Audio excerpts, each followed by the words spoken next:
Alors les gars, j'espère que vous allez bien. Bienvenue sur Fumicho, review de l'épisode 11 de Solo Leveling. On arrive donc à la fin de cette saison. Il semblerait qu'il n'y ait que 12 épisodes, mais que l'épisode 12 sera un épisode... Alors ils ont dit qu'un épisode ce sera un épisode de 1 heure. Bon, j'ai du mal à y croire. Généralement, c'est des épisodes doubles. Donc je pense que l'épisode 12 sera l'épisode 12-13. Alors, en termes de suivi donc sur le webtoon, on est donc à la fin du tome 8 et là on entame le tome 9. Alors... Normalement, selon moi, ils ont moyen d'adapter tout le tome 9. Mais adapter tout le tome 9, ça veut dire skipper énormément de choses parce qu'effectivement, la fin du tome 9 est assez incroyable. Et c'est une belle fin de saison, d'accord? Mais est-ce qu'ils auront le temps de faire tout ça? Je pense qu'ils le veulent en vrai parce que commencer la saison 3 sur le tome 10, ça serait parfait. Parce que en gros, saison 3, ça serait 10, 11, 12, 13. Ok, et donc à la fin, saison 4, donc la fin de Solo Leveling, ça serait tome 14, 15, 16, 17. Ok, et tu termines globalement tout Solo Leveling, même si Solo Leveling se termine au tome 16. Clairement et simplement, le tome 17, je ne sais pas ce qu'il raconte le tome 17, je ne l'ai pas encore acheté, il n'est pas encore sorti, bah, je crois qu'il va sortir semaine prochaine, je crois. Donc voilà. Donc là, on est évidemment sur l'île de Jeju, il y a une alliance entre les classes S du Japon et les classes S de Corée. L'épisode était vraiment très très bon, même si, attention, il y a des choses qu'ils ont skippées, c'est des détails qu'ils ont skippés, mais des détails qui sont assez importants. Mais l'épisode était globalement très bon, voire même excellent. La fameuse musique est revenue, la musique qui était dans l'épisode 7 lorsque Sun Jin-woo avait tué pour la première fois des êtres humains, musique qui est très mélancolique, mais qui finalement colle un peu avec l'univers de Solo Leveling. Donc en gros, c'est l'arrivée de Beru. Beru qui est donc le roi, qui est donc la fourmi la plus puissante. Alors beaucoup de personnes peuvent se demander quel est le niveau de Beru parce que il découpe les rangs S comme du petit pain, il les découpe n'importe comment. Moi, je peux d'ores et déjà vous dire que Beru est niveau nation. Il est niveau nation très clairement et simplement. Ok, là, vous voyez bien que les rangs S n'arrivent pas à lui opposer une résistance. Goto Ryuji, ce n'est pas un niveau nation. Les gens se disent, ouais, non, Goto Ryuji, il est en phase de passer nation, d'accord? C'est justement cette mission qui pouvait le faire passer nation. Et d'ailleurs, c'est pas un spoil, hein, les frérots, je vous le dis, parce qu'encore une fois, bon, dans l'animé, ça n'a pas été montré, mais dans le webtoon, c'était différent. Mais normalement, Goto Ryuji, il est déjà mort. Il est déjà mort. Clairement. Là, dans l'animé, on ne nous l'a pas montré. On a montré son épée qui se brisait et après, on passe directement aux autres, hein, qui sont en train de se faire fumer par des fourmis, d'accord? Mais, normalement, dans le webtoon, son épée se brise et tu vois sa tête qui tombe. Donc là, normalement, bon là, c'est l'animé qui essaye de faire un peu de suspense, d'accord? Mais désolé, dans le webtoon, c'est déjà passé. Donc là, c'est pas un spoil ce que je viens de vous dire, c'est déjà passé, d'accord? Donc c'est l'animé, je pense, est-ce qu'ils vont nous montrer de façon différente? Ils vont nous faire la fourmi arriver comme ça? Voilà, bon bref. Je sais pas comment ils ont prévu de faire ça, ou est-ce qu'ils gardaient la mort de Goto Ryuji pour plus tard, je sais pas, on verra. Mais en tout cas, sachez que Goto Ryuji, là, normalement, il est déjà mort. Hein. Bref, ok. Bon, de toute façon, généralement, les personnes qui suivent mes vidéos Solo Leveling ont déjà vu, ont déjà lu le webtoon. Ok, donc c'est l'arrivée de Beru, ok. Et donc, il y a évidemment un parallèle qui est fait avec la musique où Sun Jin-woo faisait un carnage avec des êtres humains, où là, cette fois-ci, c'est Beru qui fait un carnage, lui aussi, avec des êtres humains, mais lui en tant que monstre. Donc il y a un parallèle évident qui est fait entre Beru et Sun Jin-woo. Et là, clairement, Beru fait un carnage. Alors, je l'ai trouvé par contre très gentil. Avec le recul, hein, je me dis, attends, quand c'est des chasseurs du Japon, tu leur coupes la tête direct. Par contre, quand c'est les chasseurs de Corée, tu les découpes, tu leur mets des coups de poing, enfin...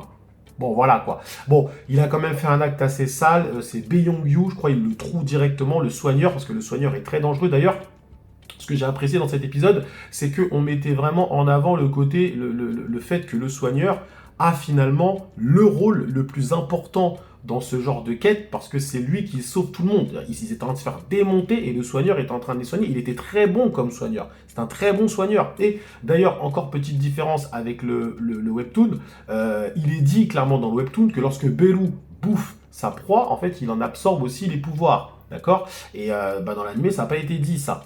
Donc bref, petite différence. Encore une fois. Bon, ce que j'ai apprécié, la première partie de l'épisode, où on voit un peu le travail d'équipe des classes S de Corée, j'ai apprécié. Franchement, la chasseuse Chae, là, elle est franchement splendide. Ils ont vraiment... elle correspond vraiment avec son chara-design, tout, la danseuse, machin. Franchement, c'est vraiment magnifique à ce niveau-là. Ensuite, ils s'attaquent forcément à la reine, ils vont tuer la reine, et c'est après l'arrivée de Beru. Mais je veux dire, la première partie de l'épisode, elle est déjà très impressionnante. On sent que le ton va être vraiment... voilà, la tonalité est très oppressante. Et par contre, l'animation n'était pas non plus extraordinaire, surtout au moment où la chasseuse, à un moment, elle frappe comme ça. J'ai pas trouvé que c'était extraordinaire, mais bon, au global, ça reste quand même une très bonne animation, attention. Hein. Ok, Beru arrive.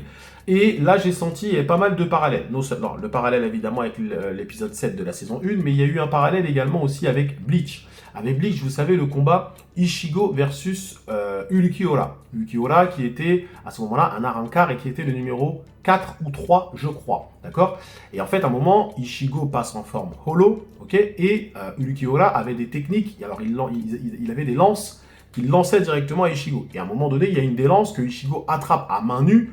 Il la brise comme ça. Et là, vraiment, j'ai vraiment ressenti cette inspiration lorsque Beru brise les petites flèches comme ça. C'était vraiment pareil. C'était vraiment pareil. Donc, on a senti l'inspiration très clairement. Hein. Alors, il y a d'autres personnes qui ont vu des inspirations aussi apparemment à Hunter x Hunter.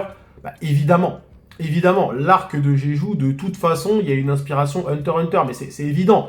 Un arc avec des fourmis... Enfin, faut pas non plus être extraordinairement connaisseur dans le monde des animés mangas pour savoir qu'il y a une inspiration Hunter x Hunter. Comme l'arc de Shibuya avec Jujutsu Kaisen. D'ailleurs, je tiens à vous le dire, hein, les frérots, pour ceux qui aiment Jujutsu Kaisen, attention, l'arc de Shibuya, je l'ai trouvé très bon, ok, mais je tiens à vous dire que je trouve que l'arc de Jeju, selon moi, est supérieur. Et je vous expliquerai pourquoi à la fin, quand vous aurez vu, évidemment, l'épisode 12. Vous comprenez vraiment pourquoi, que je puisse vous expliquer. Il faut que je vois aussi l'animation, tout ça. Mais on s'oriente vers quelque chose, selon moi, de plus efficace. C'est plus efficace, les combats racontent des choses, racontent plus de choses. Donc je trouve personnellement que Solo Leveling fait vraiment un très bon boulot. D'ailleurs, sachez que Solo Leveling, là, actuellement, est l'animé numéro 1 sur Crunchyroll. Il a dépassé One Piece, il a dépassé Demon Slayer, il a dépassé Jujutsu Kaisen. C'est une dinguerie, ça devient presque un phénomène. Ça devient un phénomène, Solo Leveling. Hein. Je vous dis, je pense que là, l'éditeur, je crois que c'est Kabooks, mais le nombre de tomes de Solo Leveling qu'ils doivent vendre, là, le directeur de Kabooks, je vous dis, le gars, vous allez le voir là, il est bien. Hein. Il est très bien là. Ah ouais, l'éditeur Kabooks, franchement, je suis super content pour eux. Et moi, j'ai acheté tous les tomes, clairement, pour donner une force à cet animé, à cette œuvre, franchement, parce qu'elle est magnifique. Et à tous les détracteurs de Solo Leveling qui se voient, il n'y a pas de scénario. Attendez la suite. Attendez la suite, vous allez voir.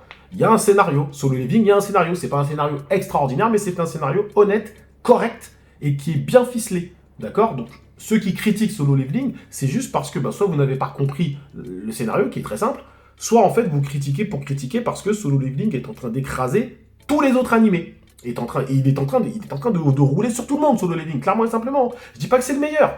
Je dis pas que c'est le meilleur. Moi, j'ai mon avis. Moi, je kiffe Dragon Ball, Daino Daiboken, etc., etc. Attention, Jujutsu Kaisen, j'ai bien aimé la saison sur Shibuya, mais tout de suite, je vous dis tout de suite, les deux, Jujutsu Kaisen et Solo Leveling, les deux ont eu un arc Shibuya et l'île de Jeju qui a été clairement inspiré de Hunter x Hunter. Hunter x Hunter reste très clairement le meilleur des trois, hein, je vous dis clairement. Mais en numéro 2, je mettrai l'île de Jeju, clairement et simplement. Et en numéro 3, je mettrai Shibuya, parce que l'île de Jeju, je vous dis, il y a une efficacité que je ne retrouve pas dans Jujutsu Kaisen, et il y a aussi quelque chose de... les combats racontent des choses. Les combats racontent des choses, je vous dis, parce qu'en fait, en vrai, même si c'est fait comme ça, de façon très rapide, mais nous, on sait, on a les tenants et les aboutissants, on voit le roi, il est sorti, pourquoi la fourmi, elle est énervée, on sait l'autre derrière, Sun Jinwoo à la fin, quand il arrive, on sait pourquoi il vient, il avait placé ses ombres et tout, enfin, il y a des préparations qui sont faites, c'est bien ficelé, c'est fait de façon très simpliste, mais c'est bien ficelé. On peut pas dire le contraire.